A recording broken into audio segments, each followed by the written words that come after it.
Hello, boys and girls. I hope you are well this week. I've got a little story today to tell you about Noah and his ark. After God made the world, more and more people were born. Now there were more people than anyone could count. But people had forgotten that God had made them. They had forgotten all about obeying Him. Instead, they were disobeying God, lying, hurting, and even killing each other.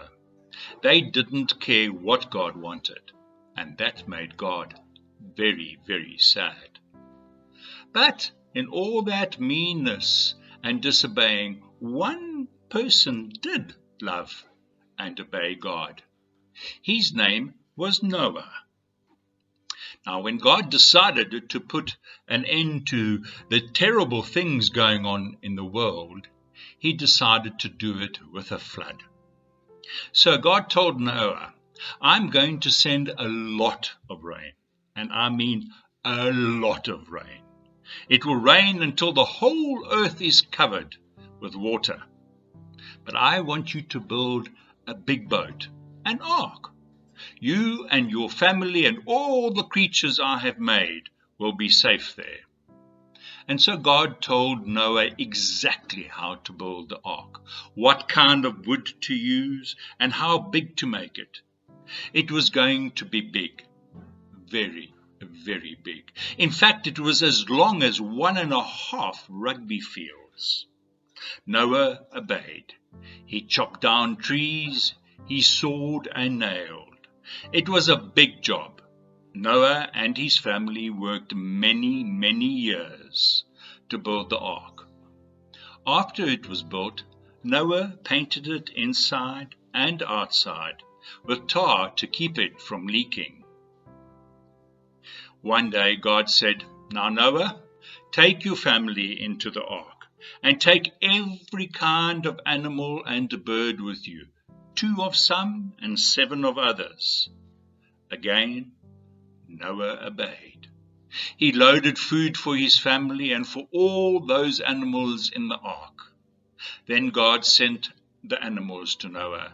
Animals of every kind and size came to the ark. Rabbits and hippos, lions and mice, sparrows and eagles. All these and more found place in the ark. Finally, Noah and his family got inside this huge boat. As Noah and his family got settled, they began to hear something. Blink, blink, blink. Rain was coming down, faster and harder. Then God shut the door of the ark. The rain fell harder, little puddles got larger. Soon the ground was completely covered with water. The ark began to float. For 40 days and 40 nights, the rain fell hard and fast. Outside, the water got deeper and deeper, until even the tallest mountain on earth was covered. But inside the ark, Noah and his family and all the animals were snug and dry. One day, it got very quiet. The rain had stopped. But it was a long time before the water dried up, almost a year in fact. Then one day God told Noah to bring his family and all those animals and birds out of the ark.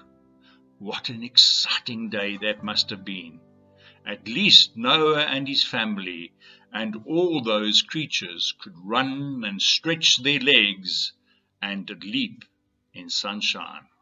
A bit like we're going to feel when lockdown's over, I think.